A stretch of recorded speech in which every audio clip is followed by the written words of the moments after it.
पुनः आप सभी लोगों का स्वागत है आज की कक्षा में। चर्चा हमारी चल रही थी धार आंदोलनों को लेकर के, धार्मिक और सामाजिक आंदोलनों को लेकर के। और इसके पहले हम लोगों ने राजा राम मोहन राय और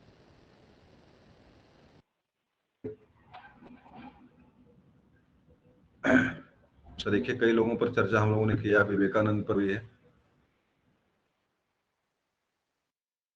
जो बचे हुए हैं कुछ लेखक, कुछ जो है समाज सुधारक जो बचे हुए हैं और महत्वपूर्ण है, उन पर चर्चा हम लोग आज पुनः करेंगे। आज उम्मीद करते हैं कि आपका ये चैप्टर समाप्त हो जाएगा।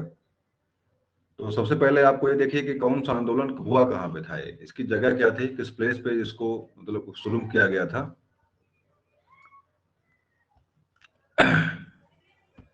तो देखिए अमृतसर यहाँ पे है। आप जानते हैं कि ये पंजाब का क्षेत्र है ये, और सिखों का सबसे बड़ा मंदिर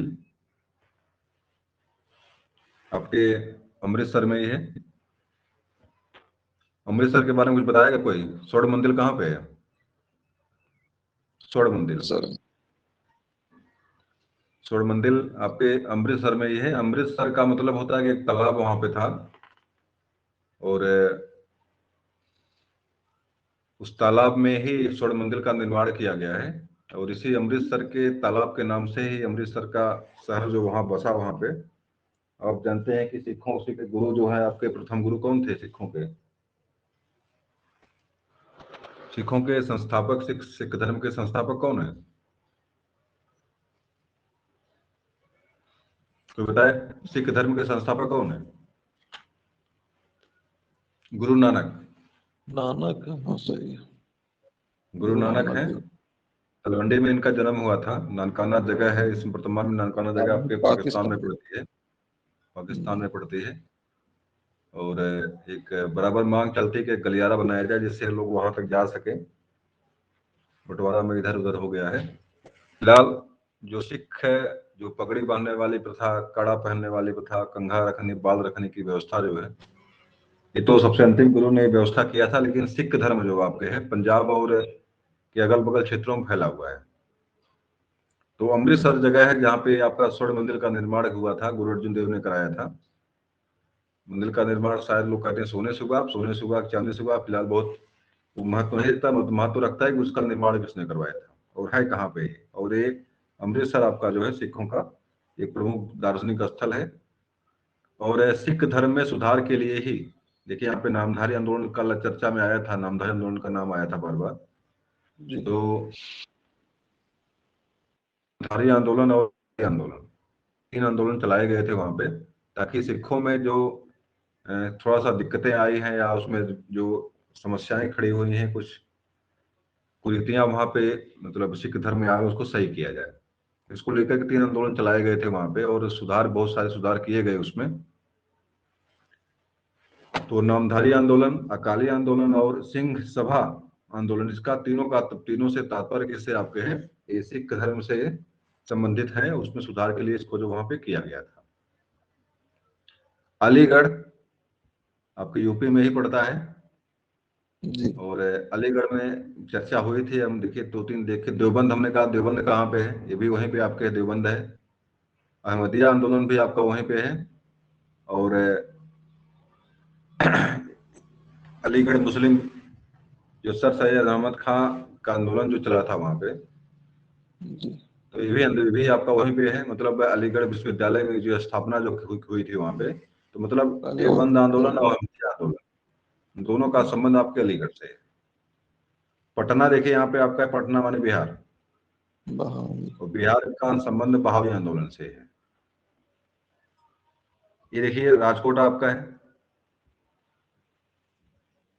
राजकोट का मतलब गुजरात की जगह है। आप जानते हैं इसके बारे में बहुत सारी चीजें, चर्चा इसके पहले हमने किया है, कौन सा राज्य कहाँ पे है, कैसे है और क्यों प्रसिद्ध है, क्या चीजें महत्वपूर्ण वहाँ की है।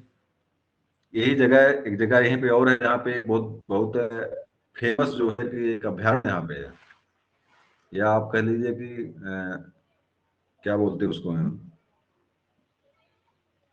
अभ्यारण्य ना कह करके उसको हम अगरो कहें जो है, शब्द नहीं आ रहा है। गिरी है क्या? अरे गिर राष्ट्रीय उद्यान यहीं पे बिल्कुल है, बिल्कुल बिल्कुल गिर गिर राष्ट्रीय उद्यान को राष्ट्रीय, नेशनल पार्क, नेशनल पार्क, वो नेशनल शेरों के पार्क लिए। होता है। हाँ, तो ये बब्बर शेर जो यहाँ पे है, बिल्कुल ये जगह बिल्कुल सेम जगह ही है। आर्य समाज के बारे में मैंने बताया था, दयानंद सरस्वती गुजरात के ही थे, और आर्य समाज की नींव जो है आपके गुजरात में ही जो है पड़ती।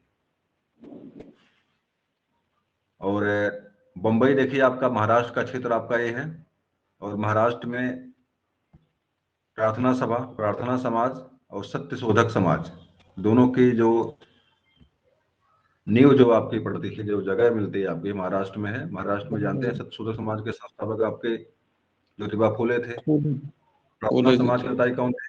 प्रार्थना समाज के सर कौन थे? स्वामी प्रार्थना दयानंद समाज के सर। कौन थे? नहीं नहीं नहीं, प्रार्थना समाज के आत्माराम पांडुरंग थे। पांडुरंग थे, हाँ आत्मा, सही। ये मुंबई में है ये। और पुणे भी आपके महाराष्ट्र में ही पड़ता है, लगभग लगभग महाराष्ट्र का ही पड़ता है लगभग ये। सार्वजनिक सभा और राज समुद्री एसोसिएशन और दक्कन शिक्षा समाज, ये भी आपका जो है ये पुणे। आपके महाराष्ट्र में लगभग पड़ता है। पुणे भी महाराष्ट्र का ही एक लगभग जिला है, या मानिए आप। और केरल देखिए आपका, यहाँ पे केरल है। केरल में सबसे पहला मानसून आप जो है विस्फोट, जहाँ प्रस्फोट जहाँ पे होता है भारत में 5 जून को, तिरुवनंतपुरम महाकुमार। यहाँ की राजधानी है। और यहाँ पर भी जो है कि जबरदस्त आंदोलन चलाए गए थे। आप जानते हैं कि पेरियार रामास्वामी नायकर केरल के ही थे। और आज भी जो नास्तिक हैं उनको एज ए मतलब एक दिन बहुत पूजा करते हैं, उनके हैं, बड़ा मान सम्मान देते हैं उनको, जगह जगह जयंती मनाते हैं उनकी है। तो शिवगिरी, शिवगिरी जनता श्री नारायण धाम आ गए सम्राट लग रहा है। परिपालन योगा, ये आपके केरल में है ये। और यहाँ से एक चीज और यहीं से याद रखिएगा आप लोग जो है, चलिए छोड़िए उसको। बहुत पूर्वी घाट और पश्चिमी घाट बताने लायक चीज तो यहाँ नहीं, लेकिन काम की चीज आपके है। ये बताओ कौन सा घाट यहाँ पे है? ये काराकोरम है कि मालाबार तट है? ये बताइए हमको। पश्चिमी घाट। पश्चिमी घाट। नहीं, पश्चिमी घाट का ये नाम इधर क्या है? वाला पूर्वी घाट को नाम क्या है? कोरोमंडल बोलते हैं। ये मालाबार तट आता है, केरल वाला। ये देखिए, थोड़ा सा दिमाग में रखिएगा। ये ये पहले कोरोमंडल तट। पड़ता है, पहले पड़ता है, का पहले आता है यहाँ पे। तो कोरोमंडल तट कोरोमंडल। आपका यहाँ से लेकर यहाँ तक है। ये मालाबार तट आपका ये है। हॉट स्पॉट जो आपका है पश्चिमी घाट वाला, पश्चिमी घाट पूर्वी घाट जो आपके दो हैं, केरल तट, और खास करके उसमें से साइलेंट वैली जो आपका है, केरल वाला क्षेत्र आपका ये। एक काम की इसके पे, इस पर चर्चा यहाँ नहीं होनी थी। आपकी मद्रास, चेन्नई, और थियोफिकल सोसाइटी और वेद समाज जो है यहाँ पे मुख्य रूप से जो है यहाँ पे। बताइए थियोफिकल सोसाइटी, बताइए कौन थे संस्थापक? थियोफिकल सोसाइटी के संस्थापक कौन थे भारत में? Elevation take. भारत में ये वेद बेसेंट ही है, और ये भारत में वेद बेसेंट समाज। ही है। वेद समाज भी है। वेद समाज के बारे में भी मिलेगा आपको, अभी हम दिखाएंगे वेद समाज के संस्थापक कौन है। ये भी वेद समाज को भी यहाँ पे लाया गया, खास करके कुरीतियों को हटाने के लिए जो है। जैसे आपके वेद समाज मतलब है, जैसे आप आपके क्या बोलते हैं, जो ब्रह्म समाज कलकत्ता वाला था, उसी से प्रेरित था ये वेद समाज, और उसकी स्थापना यहाँ पे किया गया था। अभी इसके बारे में भी दिखाएंगे किसने किया था ये। तो मैडम ब्लावस्की और कर्नल आलकाट, और ये काट लोग किया था। अमेरिका में, ये लोग अमेरिका में जो है थियोफिकल सोसाइटी का स्थापना किए थे। और शाब्दिक अर्थ की बात करें अगर हम, जो थियो का मतलब, थियोसो का मतलब होता है दर्शन या दार्शनिक ज्ञान। दार्शनिक ज्ञान की सोसाइटी माने हो गया समाज, दार्शनिक ज्ञान समाज। और वेद समाज जो आपका मतलब जानिएगा कि मतलब मूल संस्थापक इसके जो थे थियोफिकल सोसाइटी के, कर्नल आलकाट और मैडम ब्लावस्की ने जो इसकी स्थापना अमेरिका में किए थे। और इसी से प्रेरित होकर के जो है एनी बेसेंट ने भारत में जो है थियोफिकल सोसाइटी की स्थापना करते हैं। और कलकत्ता देखिए आपका ये है। और ये क्षेत्र जानते हैं आप है किसका क्षेत्र है ये? सुंदरबन का क्षेत्र है। हम्म, हुगली नदी जो यहाँ बहती है, कलकत्ता, अब वर्तमान में कोलकाता हो गया है। ब्रह्म समाज यंग बंगाल के बारे में कभी परीक्षा में प्रश्न यहाँ से यंग बंगाल से टच करता है। यंग बंगाल का मतलब है कि एक चूड़ी का व्यापारी था, डिरोजो का नाम था, उसको मिलेगा अभी आपको। उस व्यक्ति ने चूड़ी का व्यापार करने तो यहाँ पे आया था, लेकिन उस व्यक्ति ने बड़ा योगदान किया वहां पे समाज सुधार के लिए, और उसको युवा कवि के, युवा पत्रकार के रूप में भी जाना जाता है। उसी ने हिंदू कॉलेज की स्थापना, विवेकानंद, क्या नाम है उनका, मेमोरियल राजा राम मोहन राय, हिंदू हिंदू कॉलेज की स्थापना में महत्वपूर्ण योगदान देता है, व्यक्ति देता है, डिरोजियो। इसके बारे में चर्चा हम करेंगे, मिलेगा आगे अभी आपको। और देखिए, आपका बेलूर है रामकृष्ण मिशन, पश्चिम बंगाल का ये क्षेत्र है, मतलब वही आपका है। ये बेलूर में है, रामकृष्ण मिशन की स्थापना यहाँ पे होती है। अपने गुरु की याद में स्वामी विवेकानंद ने यहाँ पे जो है रामकृष्ण मिशन की स्थापना किया था। एक कुछ चीजें थी, इस जगह को देख करके आपको थोड़ा सा कंफर्म हो जाएंगे, मतलब कौन सी जगह कहाँ पे, नक्शे में, मानचित्र को देख करके। आगे आ जाइए।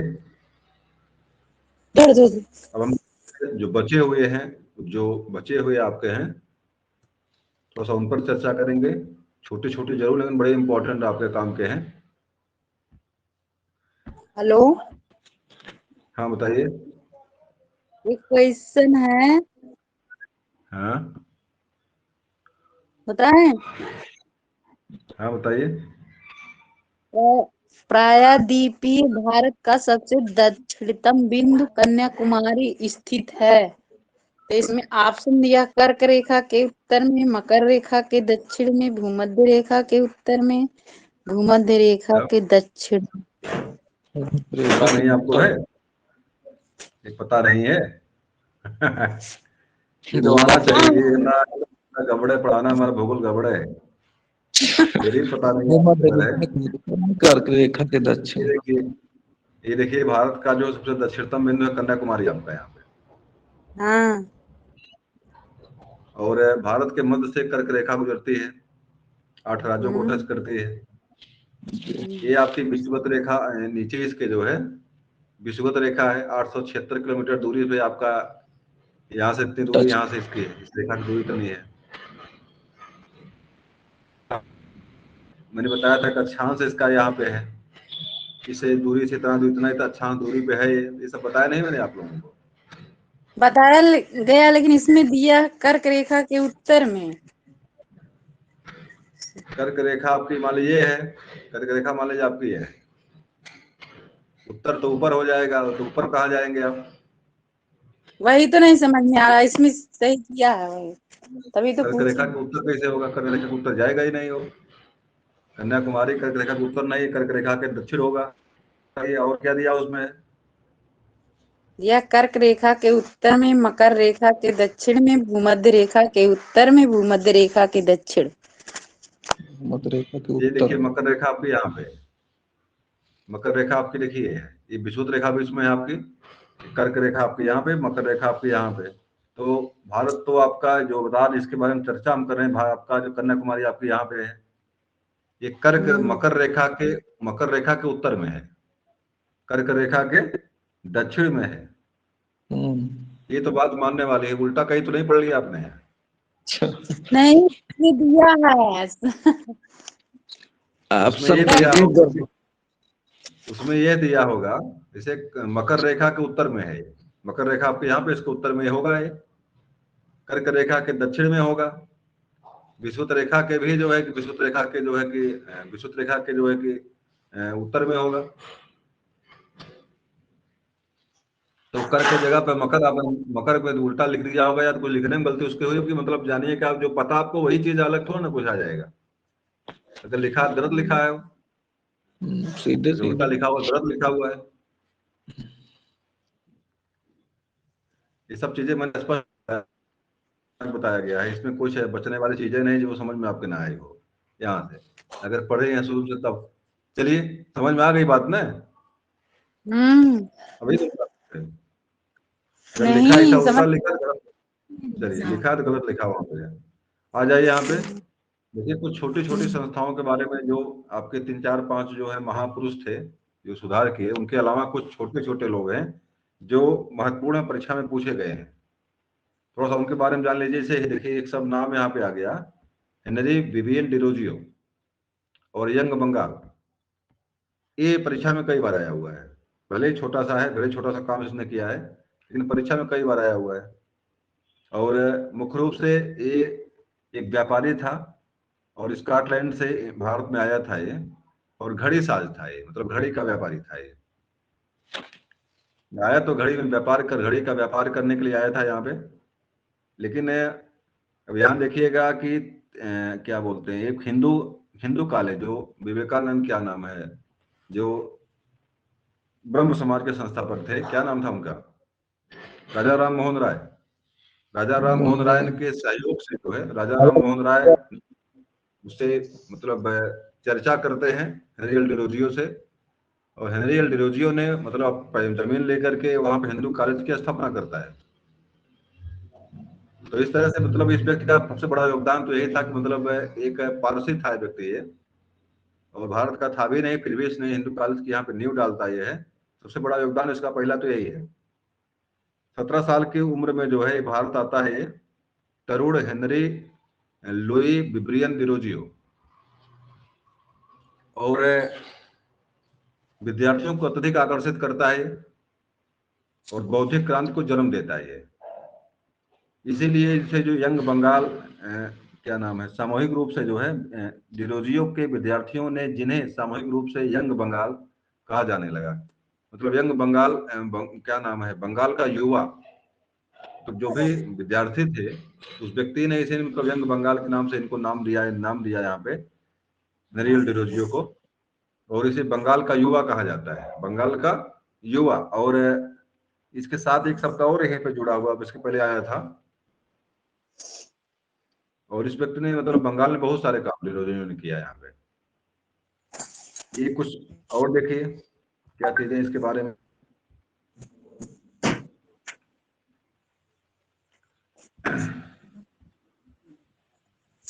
थोड़ा सा इसके बारे में देखिए, जो कुछ चीजें थोड़ा छूटी हुई थी, थोड़ा उनके बारे में जान लीजिए। ये देखिए इस व्यक्ति ने और कौन कौन से काम किए हैं, डिरोजियो ने और कौन से काम किए। 2 संगठन यहाँ पे बने थे, academic association, society for the acquisition of general knowledge की इसने नींव डाली थी, मतलब समान ज्ञान के लिए इसने एक संस्था बनाया यहाँ पे। और एग्लो इंडियन हिंदू एसोसिएशन, यंग बंग हित सभा, डिबेटिंग क्लब, मतलब जो जो चर्चाएं जो कि युवा के जरूरी चीजें, जैसे समान ज्ञान के लिए उसने संगठन बनाया, एक क्लब बनाया, डिबेट करने के लिए उसने जगह बनाई, और एकेडमिक एसोसिएशन बनाया उसने। मतलब ये सारी चीजें देने वाला जो कौन था बंगाल में, हेनरी एल डिरोजियो था। स्कॉटलैंड का निवासी था, घड़ी साज था, यहाँ पे घड़ी बेचने के जरूर यहाँ पे आया था। उस व्यक्ति ने बहुत सारे काम किए। ये देखिए यहाँ पे जो इसके बारे में उपाधियां कई दी गई, परीक्षा में कई बार पूछी हुई हैं। आधुनिक भारत का प्रथम राष्ट्रवादी कवि किसे माना जाता है, ये देखिए, ये परीक्षा में सीधे प्रश्न आया हुआ है। तो हेनरी एल डिरोजियो को आधुनिक भारत का प्रथम राष्ट्रवादी कवि माना जाता है। उसने एक पत्र निकाला था, ईस्ट इंडिया नामक दैनिक पत्र उसने निकाला था। तो एक चीज तो आधुनिक भारत का प्रथम राष्ट्रवादी कवि, मतलब अगर परीक्षा में प्रश्न आपके आ जाए तो आप कभी भी नहीं सोचेंगे कोई विदेशी कोई होगा जिसको हम राष्ट्रवादी कवि कह सकते हैं। तो अगर पढ़ा नहीं अगर आपने कभी है तो फिर दिमाग में कभी प्रश्न ये नहीं बनने वाला है। तो दिमाग में रखिएगा कि मतलब एक स्कॉटलैंड का निवासी था, वो घड़ी साज था, और उसे आधुनिक भारत का प्रथम राष्ट्रवादी कवि के रूप में जाना जाता है। उसने हिंदू कॉलेज की स्थापना किया और बंग हित सभा का निर्माण किया, डिबेटिंग क्लब की स्थापना किया उसने, society for the acquisition of the general knowledge की स्थापना की। मतलब बहुत सारे काम उसने स्टूडेंट के हित में किया उसने, इसीलिए स्टूडेंटों में बहुत फेमस था और यंग बंगाल के नाम से उसे अपडेट किया गया। आगे देखिए, आपकी थियोसॉफिकल सोसाइटी है, इसके पहले चर्चा नहीं इस पर हुई थी, थोड़ा सा देख लीजिए इसके बारे में।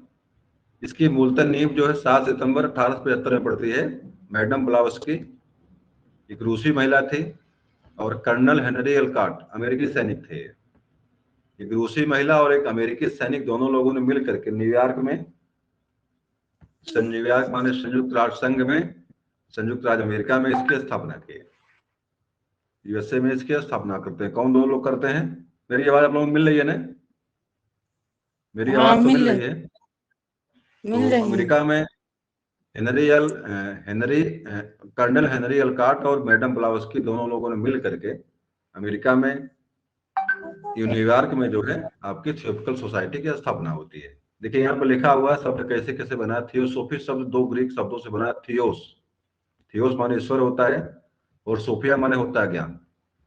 तो इसका मतलब क्या हो गया? ईश्वर का ज्ञान। इसका शाब्दिक अर्थ क्या होता है? ईश्वर का ज्ञान होता है। आगे देखिए, भारत में 1882 में जो है मद्रास के समीप अड़यार में इसका कार्यालय पहली बार बनता है। और 1897 में कर्नल अलकॉट की मृत्यु के पश्चात जो है एनी बेसेंट थियोसॉफिकल सोसाइटी की अध्यक्षा बनती है। तो भारत में इसकी अध्यक्षा जो बनती है प्रथम बार जो है एनी बेसेंट बनते हैं, और इसीलिए इनको संस्थापक भी, भारत में इसका संस्थापन का श्रेय भी इन्हीं को दिया जाता है थियोसॉफिकल सोसाइटी के। और एक चीज और है याद रखिएगा, बनारस में जो बिच्चू आपका बना हुआ, जो बिच्चू मतलब होता है कि क्या बोलते हैं उसको, है बनारस हिंदू विश्वविद्यालय से हम कहते हैं। शुरू में इसकी नींव डालने वाले कौन थे? एनी बेसेंट ने ही इसकी नींव 1898 में डाली थी। 1898 में डाली थी। तो उसमें नाम क्या था इसका? सेंट्रल हिंदू कॉलेज के नाम से प्रसिद्ध था वो।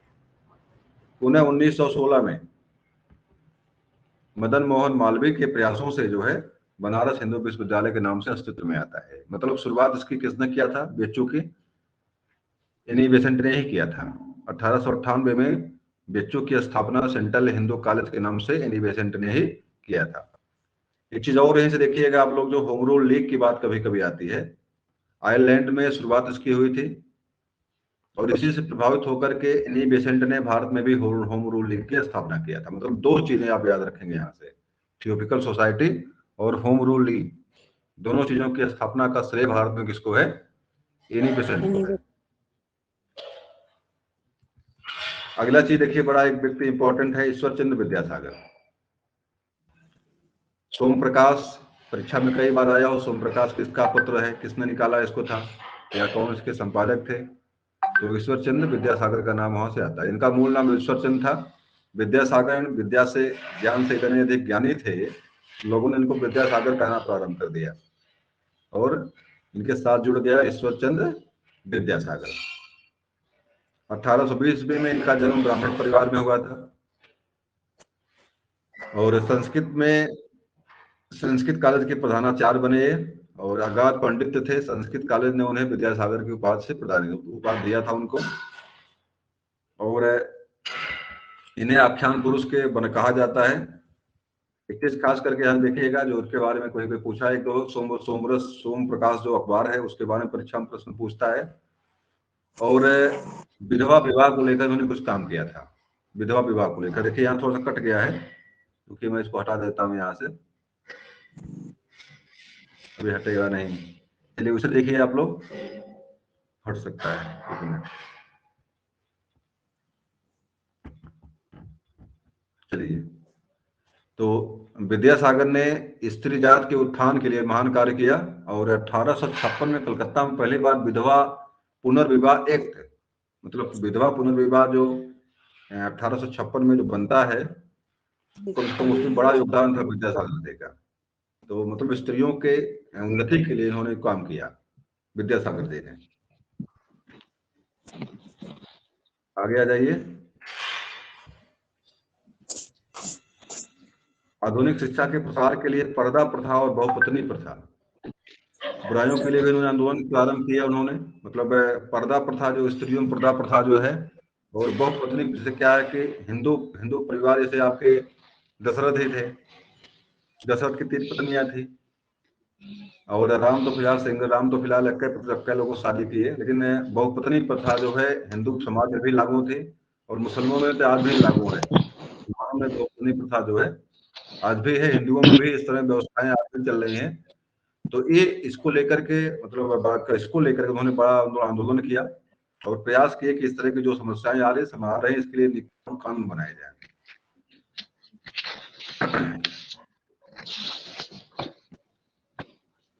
और देखिए यहाँ पे मुस्लिम पुनर्जागरण को लेकर के जो है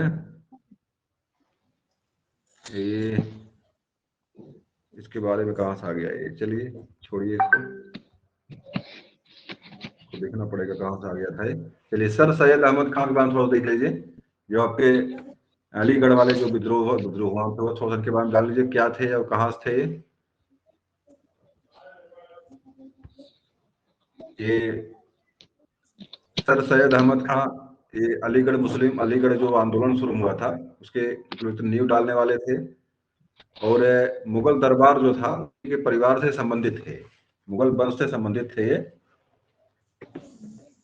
1857 का जो विद्रोह होता है, सबको बताएगा विद्रोह की शुरुआत कहाँ से हुई थी, कोई बताएगा?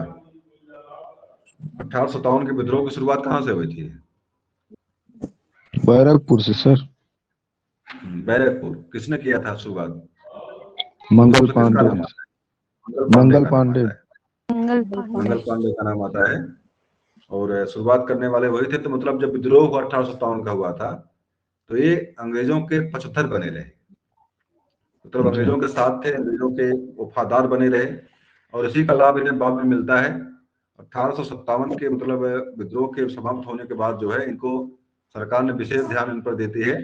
और जो उन्होंने जो चीज सरकार से मांगा कि मतलब भाई विद्यालय हमको चाहिए, विद्यालय खुलवाइए मुसलमानों के लिए, तो सरकार ने इनको जो है अलीगढ़ में इनको जगह दी थी, आप यहाँ विद्यालय खोल सकते हैं।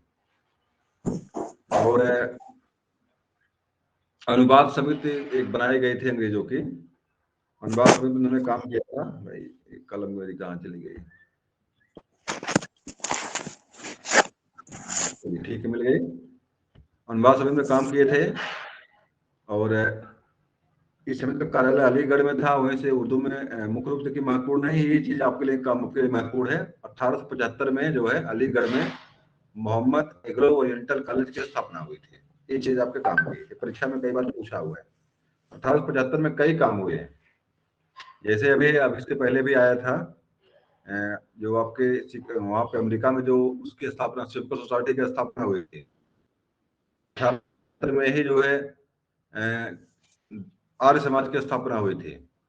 1875 में ही जो है मोहम्मदन एग्लो ओरिएंटल कॉलेज की स्थापना हुई थी। मतलब 1875 में कई चीजें हुई हैं। तो 3-4 चीजें इकट्ठा कर लेंगे तो आपको ज्यादा याद रहेगा। और ये कॉलेज 1920 ईस्वी में क्या बनता है, अलीगढ़ मुस्लिम विश्वविद्यालय के नाम से प्रसिद्ध होता है। मतलब इसका शुरुआती नाम क्या था, मोहम्मदन ओरिएंटल कॉलेज। अलीगढ़ मुस्लिम विश्वविद्यालय के नाम से फेमस होता है।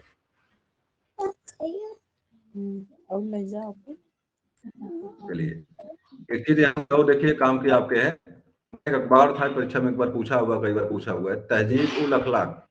तहजीब उल अखलाक अखबार जो है उन्होंने निकाला, ये परीक्षा में कई बार आया हुआ है, इसको ध्यान रखिएगा। ये जो है मोहम्मद साहब मोहम्मद अहमद खान के द्वारा निकाला गया अखबार था ये। और इनकी एक संस्था थी इंडियन पैट्रियाटिक एसोसिएशन, और हिंदू मुस्लिम नेताओं के सहयोग से इसकी स्थापना की गई थी। हिंदू मुस्लिम एकता के पुरजोर समर्थक थे। और आगे आ जाइए, अब देवबंद वाले में जरा देख लीजिए, देवबंद आंदोलन कहाँ से कैसे कैसे क्या चीज यहाँ पे है। ये परीक्षा में इसके पहले टेस्ट में इसके पहले था भी होगी, तो इसके संस्थापक देवबंद के कौन थे, तो मोहम्मद कासिम नतौनवी और अब्दुल रशीद गंगोही, दो लोगों ने जो है इसकी स्थापना किया था देवबंद आंदोलन की। देवबंद भी आपका शायद वहीं पे अलीगढ़ में ही है। नहीं सर, सहारनपुर उत्तर प्रदेश। अरे भाई मैं देवबंद मैंने देखा हुआ अलीगढ़ में ही था, क्योंकि मैं देखता हूँ। हाँ, सहारनपुर उत्तर प्रदेश। एक मिनट देखा था हाँ सर, मोहम्मद कासिम ननौतवी एवं रशीद देवबंद अहमद देखिए, ये सही है। 1866। ये देखिए, ये ध्यान दीजिएगा, यहाँ देखिए चित्र दिख रहा है आपको। ये देखिए चंडीगढ़ लिखा हुआ, देवबंद स्कूल मतलब इसी अगल बगल है, वो भी सहारनपुर जो जी सर, दिया इसमें सहारनपुर उत्तर प्रदेश में इस्लामी मदरसे की स्थापना की देवबंद। दोनों चीजें आपकी अलीगढ़ के अगल बगल ही दोनों चीजें हैं आपके। चलिए थोड़ा सा नीचे आते हैं, लेकिन आप हम पुनः वहीं पे जहाँ पे हम लोग।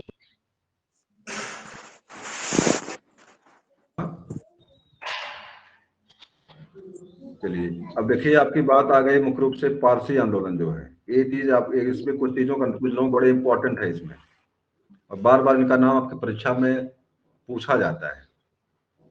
जरा इनको देख ही लीजिए एक बार। कलर में चेंज कर लेता हूँ थोड़ा सा अलग रंग से। चलिए, तो इसमें देखिए एक नाम बार बार आता है, दादा भाई नौरोजी का।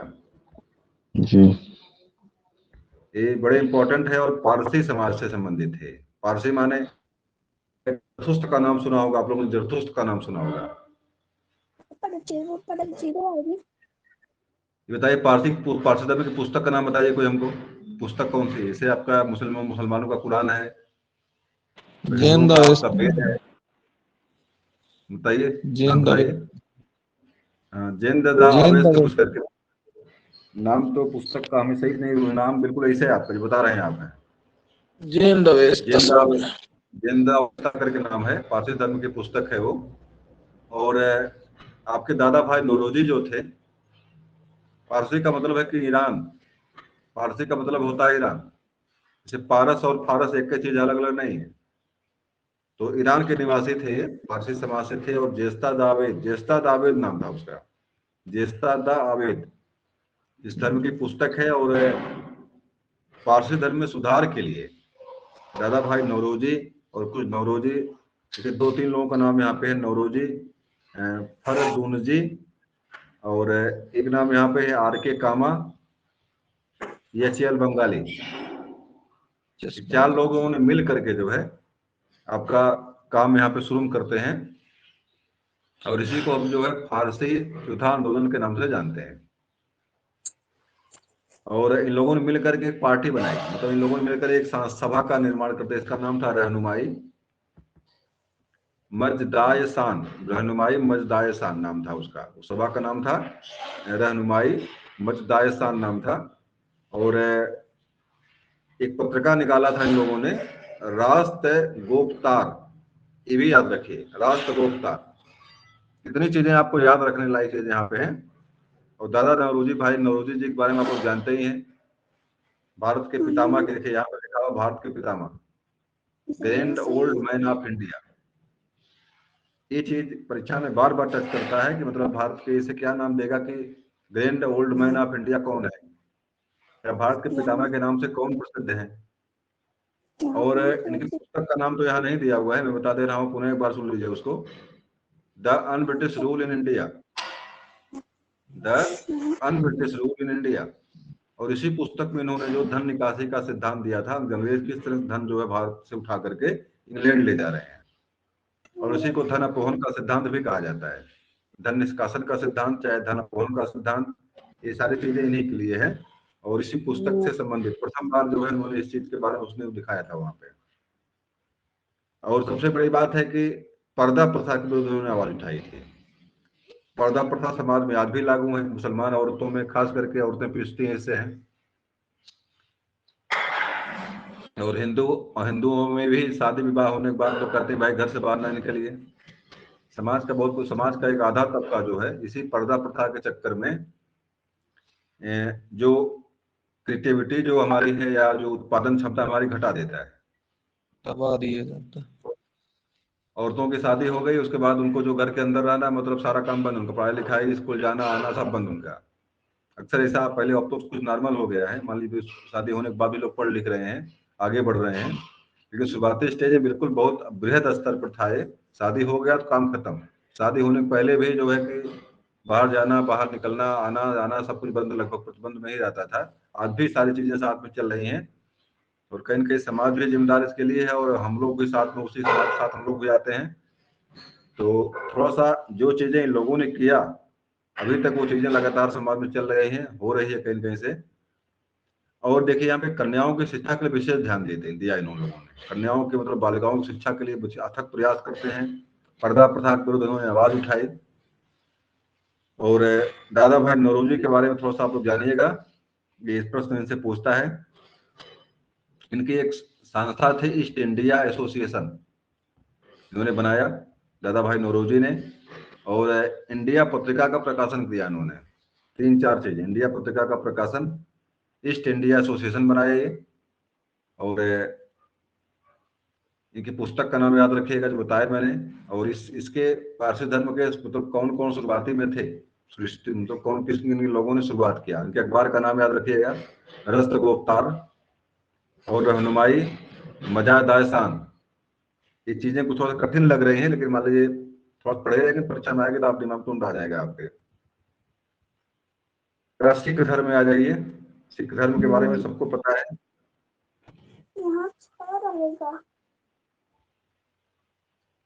बताइए भाई, जन्म कब इनका हुआ था? गोविंद, क्या नाम इनका था? गुरु नानक का। तो बताए जन्म कब इनका हुआ था? 1600 कुछ में। कोई बता दे। 1600 नहीं होगा भाई, ये समकालीन थे इसके, बाबर के समकालीन थे। बाबर ने एक बार पकड़ लिया था इनको, बाबर ने एक बार इनको पकड़ लिया था। तो 1448 अगल बगल डेट इनका है, 1448 में लगा डेट इसका है। क्योंकि बाबर का भारत पर आक्रमण जो हुआ था 1500, कब पहला आक्रमण कब बाबर ने भारत पर किया था?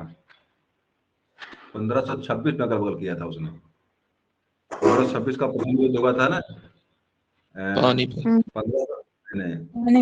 बाबर का आक्रमण जो था। बताइए भाई, पानीपत का प्रथम युद्ध कब हुआ था? 1526 में। किसके किसके बीच हुआ था? हेमू और बाबर के बीच में।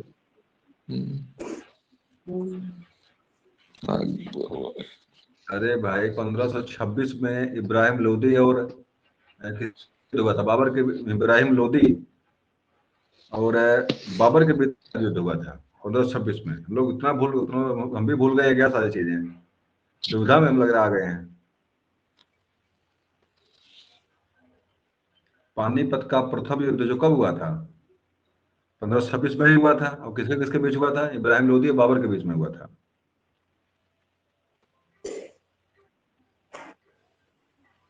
और इनका जन्म जो है 1448 के अगल बगल, 69 शायद है, 1469 है, 1469 है। दुविधा में मैं भी हूँ कि जन्म को लेकर दुविधा में इनके हूँ, स्पष्ट रूप से मुझे भी नहीं याद है। मुझे लग रहा 69 है या 48 है, 1469 है या 48 है। तलवंडी में जन्म इनका हुआ था। और इन्होंने सिख समुदाय की, सिख धर्म की नींव डाले थे। साहब है गुरु ग्रंथ साहब में गुरु नानक, कबीर दास, रैदास, दादू दयाल, मतलब बहुत सारे संतों के 1500 के अगल बगल जो है उसमें गीत संकलन उसमें किए गए हैं और उससे मिलाकर रखे गए हैं गुरु ग्रंथ साहब में। और कितने बताओ गुरु उसके हुए थे? कितने गुरु हुए हैं सिखों के? 10 गुरु हुए। अंतिम गुरु कौन थे? अंतिम गुरु सर गुरु गोविंद, वो तो 90 थे। 9वें गुरु तेग बहादुर थे। 10वें गुरु गुरु गोविंद सिंह थे।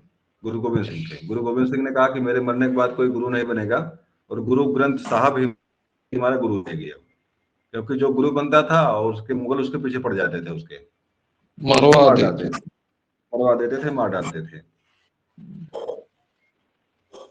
तो इसमें जो कुरीतियां और कुछ चीजें जो घुसी थी सिख धर्म में जो है, उसको सुधार करने के लिए खालसा कॉलेज की स्थापना की गई यहाँ पे, और खालसा दीवान। और यहाँ पे देखिए एक अधिनियम पारित किया गया था, मुख्य रूप से सिख गुरुद्वारा अधिनियम। आप जानते हैं कि आज भी पंजाब में चले जाइए आप, और जहाँ पे लंगर चलता है, आप बिना पैसे के वहां खाना खा सकते हैं। बिना पैसे के आपको वहां पे खाना खिलाया जाता है आज भी। और बहुत सारी चीजें आप सिख धर्म के बारे में कोई पढ़ाएंगे तो आपको बहुत सारी चीजें सिख धर्म के बारे में मिलेंगे स्पष्ट रूप से वहां पे, लेकिन अब बहुत चीज याद रहे यहाँ से। ये देखिए काम की चीज आपके है, मैं इसको थोड़ा सा दिखाता आप लोगों को हूँ, बड़ी इंपॉर्टेंट चीज है और ये परीक्षा में 1 नंबर यहाँ से आ सकता है आप। दारुल उलूम बहुत इम्पोर्टेंट है। छोटी छोटी संस्थाएं हैं जिन्होंने संस्थापक और स्थल का नाम दिया, वो कब किया गया, कैसे किया गया, ये तो इम्पोर्टेंट नहीं है। इसके नीचे एक चीज और इम्पोर्टेंट है, मैं सोचा वही चीज आ गई है, मैचिंग लेकिन ये भी इम्पोर्टेंट है, ये भी इम्पोर्टेंट है। तो इसको, इसमें कुछ चीजें आपके काम की हैं, जैसे इसके पहले आया था मौलाना हुसैन अहमद, देवबंद में स्थल का 1266 में इसकी स्थापना हुई थी। देखिए इसमें पूछा भी परीक्षा में आया था कि मतलब किस व्यक्ति ने आंदोलन में महत्वपूर्ण भूमिका निभाई, तो वहां पे देखिए था अब्दुल कलाम आजाद का नाम था वहां पे।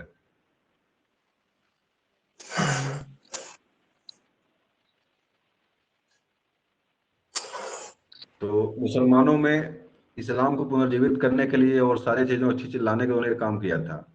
अगली चीज है कानों का जो नीचे लिखा हुआ है, और ये लिखा बहुत कम मिलता है आपको, मतलब इसकी बहुत कम मिलती है, परीक्षा में प्रश्न उठा देता है यहाँ से कागज। नवदा उल उलेमा, इसके संस्थापक है मौलानी शिबली, ये आपके आजम लखनऊ में था ये। और शिबली एक कॉलेज आपके उसी के एक नींव आपके आजम शिबली कॉलेज आजमगढ़ में है, एक आपको मिलेगा, इसी की स्थापना कम लग रहा है, यही कोई आके उसकी स्थापना भी याद किया था। तो नवदा उल उलेमा का जो आपके लखनऊ में आपके है, ये भी उस प्रश्न में था ये। अहल ए हदीस मौलाना सईद नजीर हुसैन, पंजाब में इसकी स्थापना हुई थी। और अहले कुरान मौलाना अब्दुल्ला चक्रवली, पंजाब में है ये। और बरेलवी मौलाना अहमद रिजा खान, पंजाब में भी है। मतलब 3 आंदोलन मुसलमानों के पंजाब में ही है ये। मिर्जा गुलाम अहमद पंजाब में भी है। और देखिए सबसे इम्पोर्टेंट आपका यही वाला जो परीक्षा में बार बार टच करता है आपके है, Mohammad education society, sir Syed Ahmad Khan, Aligarh, और 1866।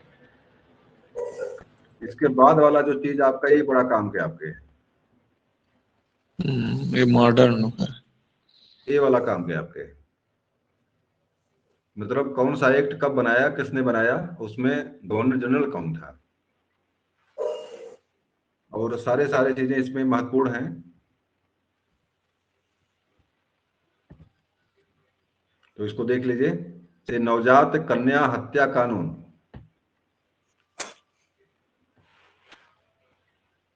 समस्या क्या थी कि राजस्थान में जो राजा रजवाड़े जो थे लड़कियों को मार डालते थे ताकि शादी के लिए किसी के पास हमको जो हाथ लाने के जाना ना पड़े। और समस्या क्या खड़ी हो गई कि वहां पे लड़कियों की संख्या बिल्कुल कम हो गई, लड़के बढ़ गए, लड़कियां क्या हो गई, शादी के लिए कोई मिलने वाला नहीं था।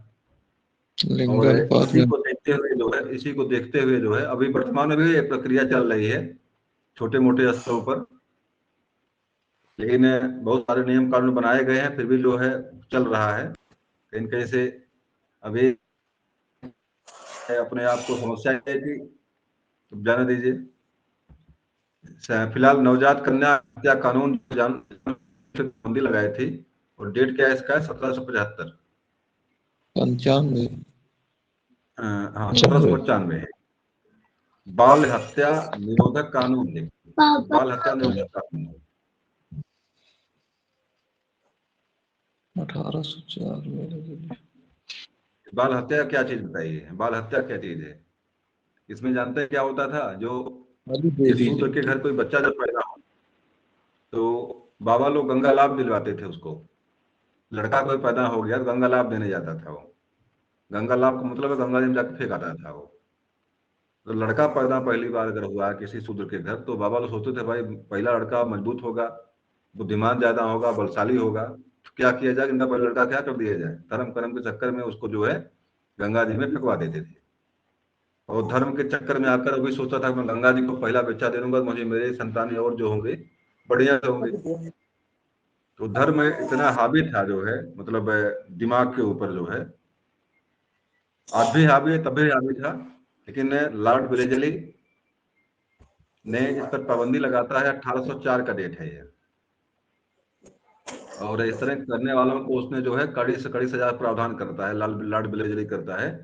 तो इस तरह से बाल हत्या निरोधक कानून यहाँ से बनता है, लॉर्ड वेलेस्ली 1804 में बनाता है, और इस तरह से वो प्रथा भी धीरे धीरे बंद हो जाती है। ये सती प्रथा वाला तो बहुत ही इंपॉर्टेंट है। पति के मरने के बाद पत्नियों को ना चाहते हुए सती होना पड़ता, आग में कूदना पड़ता था। विलियम बेंटिंग ने राजा राम मोहन राय के सहयोग से 1829 में जो है इस प्रथा पर रोक लगाई। अगला देखिए आपका है हिंदू विधवा पुनर्विवाह अधिनियम। ये भी कई परीक्षाओं में डायरेक्ट पूछा हुआ है। लॉर्ड डलहौजी ने इस पर भी अपना काम किया था। लॉर्ड डलहौजी कौन है भाई? वही हड़प नीति वाला है लॉर्ड डलहौजी जी। और विधवा विवाह को उसने जो है गैर विधवा विवाह को कानूनी मान्यता प्रदान करता है, और विधवा विवाह जो है पुनः होने लगता है। ये सम्मति आयु अधिनियम, ये इसके बाद है। सम्मत आयु अधिनियम क्या है? मतलब हाँ, 12 कम उम्र के लड़कियों को विवाह पर रोक लगाया था। ये बालकों को विवाह पर रोक लगाया था। पहले बाल विवाह पहले होते थे, और बाल विवाह कारण थे। कारण ये थे कि जो मुसलमान थे, जैसे मुसलमान तो भारत में जो आए थे भाई, अपनी औरतों को लेकर यहाँ नहीं आए थे, तो जिसकी शादी नहीं होती तो उसको उठा ले जाते थे लोग। और उसी चक्कर में हुआ क्या यहाँ पे कि मतलब पैदा होते लोग शादी करने लगे, मतलब गोदियों में लेके शादी होती। बच्चा पैदा हुआ, लड़की हुई, 5 साल 2 साल की हुई, शादी उसकी हो गई। कभी कभी लोग बताते हैं मतलब हमारी शादी जो है, जानते ही नहीं शादी कब हुई थी हमारी, मतलब गोद में ही शादी हो जाती थी। तो इसको लेकर के बाद में इस पर जो है नियम कानून बनाया गया, उसको 12 वर्ष से कम उम्र के शादी करने पर रोक लगाई गई। शारदा एक्ट देखिए आपका ये है, लॉर्ड इरविन ने इसे पास किया था 1829 में। मतलब 1829 में 2 काम आपके हुए थे। देखिए ये सती प्रथा कांड और शारदा एक्ट भी आपका ये 1929। हाँ, तो अच्छा 1829 है ये 1929 है ये। जी इस पर हमने गौर नहीं किया, मतलब पूरा पूरा 100 साल। इसमें कंफ्यूजन 1829 है ये, और ये 1929 है, मतलब पूरा पूरा 100 साल के बाद जो है ये शारदा एक्ट पारित होता है। इसमें लड़के और लड़कियों की उम्र जो 14 वर्ष से ले 14 वर्ष से, लड़कियों की उम्र 18 वर्ष जो है लड़कों की उम्र की गई। और बाद में इसी को जो है कि एक एक्ट बना करके जो है लड़कियों की उम्र 18 वर्ष और लड़कों की उम्र 21 वर्ष की गई। और उसको एक्ट कब बना वो हमें याद नहीं है कब बना था वो, और वर्तमान में वही उम्र आपकी है, मतलब उसी को शादी विवाह में उसी को मानता है। ये शारदा एक्ट वाला परीक्षा में पूछता, आपसे दिमाग में रखिएगा इसको। 1929 मतलब सती प्रथा के साथ, सती प्रथा के जो बैन हुई थी उसके 100 साल बाद शारदा एक्ट जो पारित हुआ था। और शारदा की बात अगर आती, शारदा जो है आपके राजस्थान के थे, इनके बारे में कभी कभी मिलेगा आपको, पढ़ेंगे तो खोजेंगे तो मिलेगा, उन्हीं के प्रयास से ही ये काम हुआ था। अगला देखिए आपका हिंदू महिला संपत्ति अधिनियम। हिंदुओं की महिलाओं को संपत्ति पर अधिकार, भले शादी विवाह हो जाता था घर में, लेकिन धन दौलत और धन के किसी चीज पर उनका अधिकार नहीं उनका होता था। भले बूढ़े होकर मर जाए घर में, लड़के बच्चे सब उनके हों, लेकिन धन दौलत पर उनका अधिकार नहीं था। आज भी अभी जल्दी में ही कानून पास हुआ है, जबकि अब औरतें जो हैं घर के मतलब आधी संपत्ति पर उनका अधिकार उनका होता है। बहुत दिन नहीं हुआ, हमें लग रहा है 25-30 साल हुआ होगा अभी जल्दी में। अब जाकर के औरतों को जो है घर की संपत्ति पर उनको अधिकार भी, उनको भी संपत्ति का अधिकार मिला उनको, इसके पर उनको अधिकार नहीं था। अक्सर पिता के मृत्यु के बाद सीधे बच्चे के नाम जो संपत्ति का हस्तांतरण होता था। अगर मान लीजिए लड़का नहीं है तो संपत्ति जो उनको मिलती ही नहीं थी उनको। अगर उनके पास लड़के नहीं, उनके पास अगर उनके पास लड़के नहीं है तो संपत्ति किसी और के नाम चली जाती थी वो। ये चीजें जो है लॉर्ड ऑकलैंड ने 1937 में जो है इसके लिए कुछ काम किया था। यहाँ पे दास प्रथा देखिए, लॉर्ड एलन बरो, ये भी इंपॉर्टेंट चीज है। लॉर्ड दास प्रथा जो है, दास प्रथा प्रतिबंध जो लगाने वाला काम किया था लॉर्ड एलन बरो ने किया था, 1943 में किया था। बैन होती है और दास प्रथा पूरी तरह से यहाँ रोकी गई। ये कुछ चीजें, कुछ खास चीजें इंपॉर्टेंट हैं, परीक्षा में प्रश्न यहाँ से पूछता है, ये चीज जो है दिमाग में रखिएगा अपने आप लोग। आगे आ जाइए।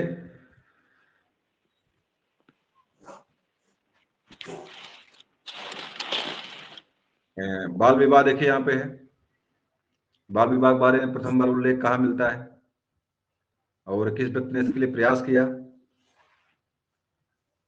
राजा राम मोहन राय, नाम खास करके राजा राम मोहन राय, उन्हीं के अनुयायी थे केशव चंद्र सेन और बहराम जी मालाबारी।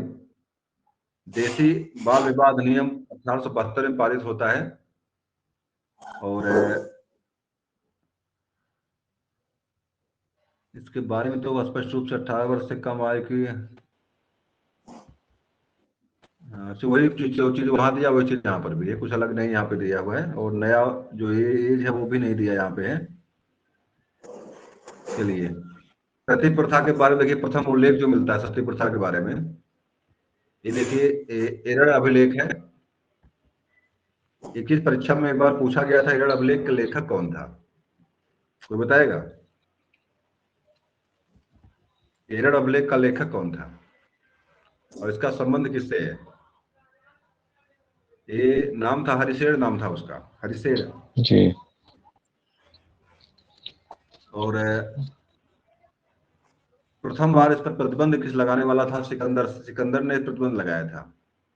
कश्मीर का शासक था सिकंदर, उसने प्रथम बार सती प्रथा पर अल्बुकर्क पुर्तगाली वायसराय था, 1510 ईस्वी में उसने गोवा में शासन किया उसने, और वहां पर उसने प्रतिबंध लगाया था इस पर, सती प्रथा पर। और बाद में राजा राम मोहन राय के योगदान से जो है 1829 में ये लॉर्ड विलियम बेंटिंग ने इस पर प्रतिबंध लगाया सती प्रथा पर। दास प्रथा के बारे में तो देख लीजिए, दास प्रथा क्या है 1823 में। चलिए, दास प्रथा के बारे में सब चीजें बहुत इंपॉर्टेंट नहीं है और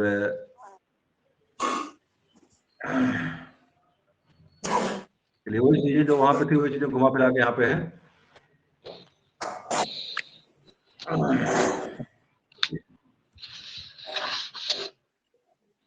पूरा हो गया आपका ये जो कुछ बचा खुचा था इसमें। और कल से क्या बताइए, कल से क्या पढ़ना चाहेंगे आप?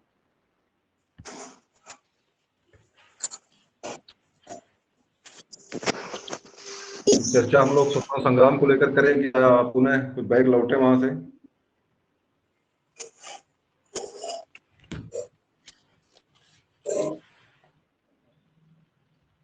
चलिए, अभी कितना टाइम हुआ? अभी तो हमारा टाइम हमारे पास है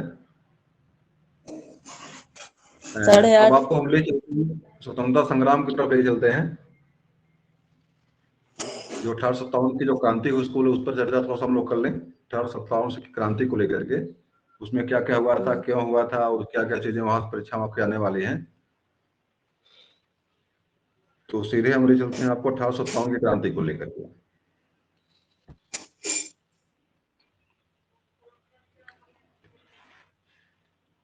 चलिए आ जाइए आप लोग।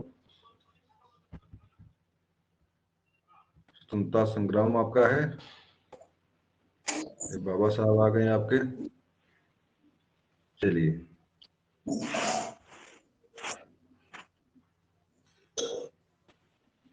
प्रश्नोत्तरी तो इसमें है।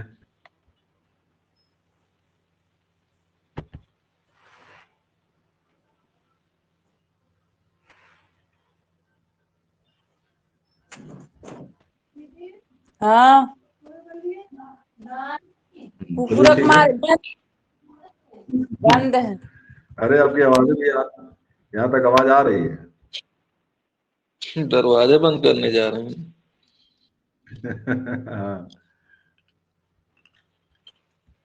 चलिए। ये भाई ये तो छोटा भी नहीं हो रहा ना बड़ा हो रहा है, क्या समस्या है? चलिए थोड़ा सा हम लोग क्रांति के बारे में देखते हैं कि क्रांति में क्या चीजें हैं। थोड़ा सा अभी 20 मिनट हम लोग चर्चा हम लोग कर लेते हैं, 20 मिनट। ये देखिए, सबसे बड़ी बात तो जो 57 की क्रांति हुई थी, परीक्षा में पहला प्रश्न तो यही बनता है कि प्रथम क्रांति, प्रथम स्वतंत्रता संग्राम कब हुआ था? एक प्रश्न तो आपका सही है, उसका जवाब क्या रहेगा आपका? इसका जवाब आपका ये इसका जवाब है। और उसमें वायसराय कौन था, गवर्नर जनरल कौन था, बता दीजिए। देखिए यहाँ पे लिखा हुआ लॉर्ड केनिंग जी। लिखा हुआ लॉर्ड केनिंग। उसमें गवर्नर जनरल था उसमें लॉर्ड केनिंग, और लॉर्ड केनिंग के समय में ही आपके जो है क्या हुई थी, ये आपके 1857 की क्रांति हुई थी। और उसका प्रारंभिक समय क्या था इसका? 10 मई, देखिए डेट यहाँ लिखा 10 मई 1857 में मेरठ में हुआ था ये। और वही चर्चा आपकी पहले हुई थी कि मेरठ में आपने बताया था कि क्या नाम है, मंगल पांडे। मंगल पांडे ने विशेष रूप से वहां पे शुरुआत किया। बाइक आग तो पहले जल रही थी, लेकिन शुरुआत करने वाला कोई न कोई होता है, चिंगारी जलाने वाला कोई न कोई होता है। तो मंगल पांडे ने के नील करके कोई था वहां पे, कर्नल नील नाम था, और उसी व्यक्ति को पहले वो मारता है। वहां पे मारने के पीछे कई कारण थे, कुछ धार्मिक थे, कुछ राजनीतिक थे, कुछ सामाजिक थे, और कुछ क्या बोलते, कुछ अफवाहें थी। किसी व्यक्ति ने अफवाह फैलाया था कि भाई 300 साल तक अंग्रेज शासन करेंगे भारत में, उसके बाद यहाँ से क्या हो जाएंगे, ये सब समाप्ति हो जाएगी यहाँ से। तो 300 सर साल वो का पूरा उस था, उस पे सर मांस चढ़ा था, मतलब उसको खींच के और मुंह से उसको। वो तो मान लीजिए, वो तो सही, वो तो आपका धार्मिक कारण था। अब जी सर।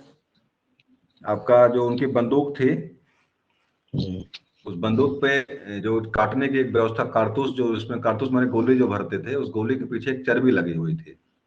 और उस चर्बी में लोगों ने हंसे, अफवाह फैलाई कि वहां पे उसमें सुअर और गाय की चर्बी लगी हुई है, ये तो धर्म भ्रष्ट करना चाहते हैं हमारा है। जी और शुरुआती विद्रोह तो उसी को लेकर के हुआ कि मतलब ये लोग धर्म भ्रष्ट करना चाहते हैं हमारे हैं। और मंगल पांडे ने इसकी अगुवाई किया वहां पे, और वहां पे बवाल शुरू हुआ वहां पे। सर बाद में राजनीतिक कारण जो राजनीतिक राजनीतिक कारण कारण भी सर, बहुत सारे थे। जो सहायक संधि जो थी लॉर्ड बेलजली का, वो बताते हैं। बिल्कुल सहायक संधि में दान दिया था। सहायक संधि मतलब हड़पनी जो थी उसकी थे, उसने झांसी को हड़पा था, उसने अवध को हड़पा उसने। तो हड़पने के कारण वहां पे भाई संतोष तो बिल्कुल व्याप्त रहेगा भाई, जो भी शासक था उनका पेंशनर बना, बाद में उसको कुछ नहीं दिए, सारी चीजें, बवाल वहां पैदा होता। देखिए कानपुर, तत्या टोपे नाम सुना होगा आप लोगों ने, बरेली में, झांसी में, दिल्ली में, अवध में, सारी जगह सारी चीजें शुरुआत होती है, वहां से धीरे फैलती हैं।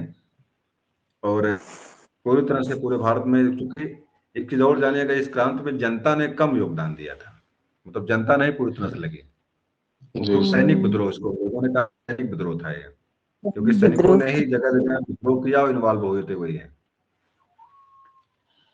देखिए इस क्रांति के बारे में कुछ चीजें देखिए यहाँ दिया हुआ है विवरण। यहाँ पे क्या हुआ था, देखिए लिखा, प्रथम शुरुआत तो ये सैन्य विद्रोह के रूप में हुआ था यहाँ पे। तो शुरुआत में क्या था, सैन्य विद्रोह था, लेकिन इसका रूपांतर धीरे धीरे बदलता है, और प्रथम स्वतंत्रता संग्राम के रूप में जो है बाद में मतलब मान्यता मिलती है इसको। आरंभ देखिए 10 मई 1857 लिखा हुआ है यहाँ पे।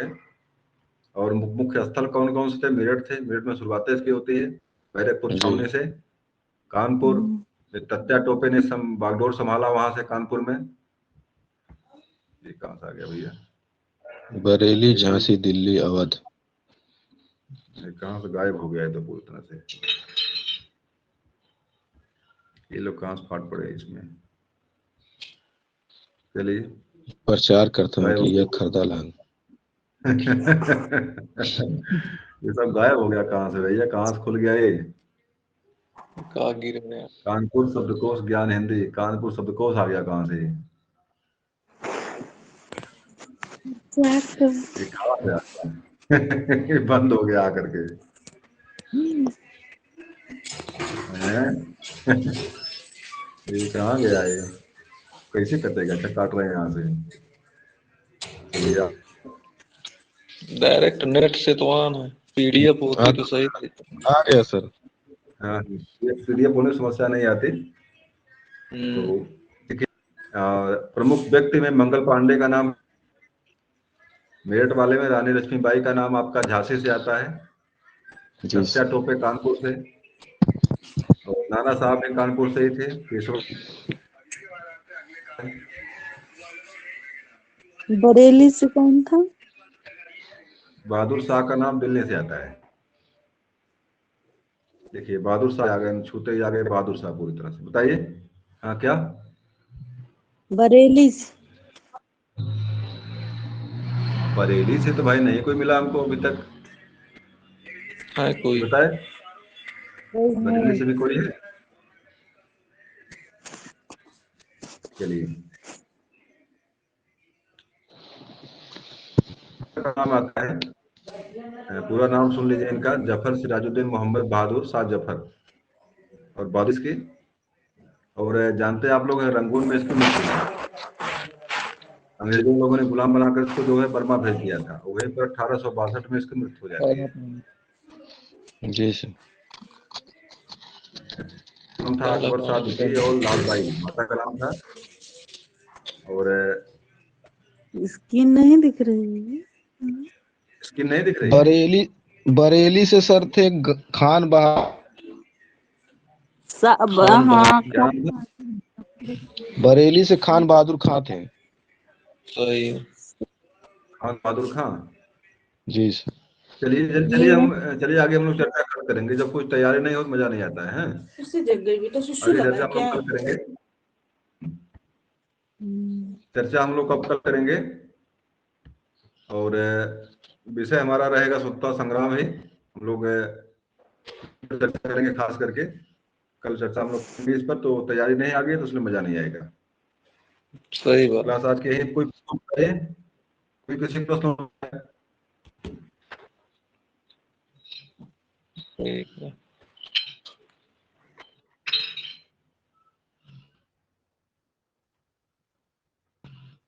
कोई किसी प्रश्न बताए? चलिए कोई प्रश्न नहीं किसी का है।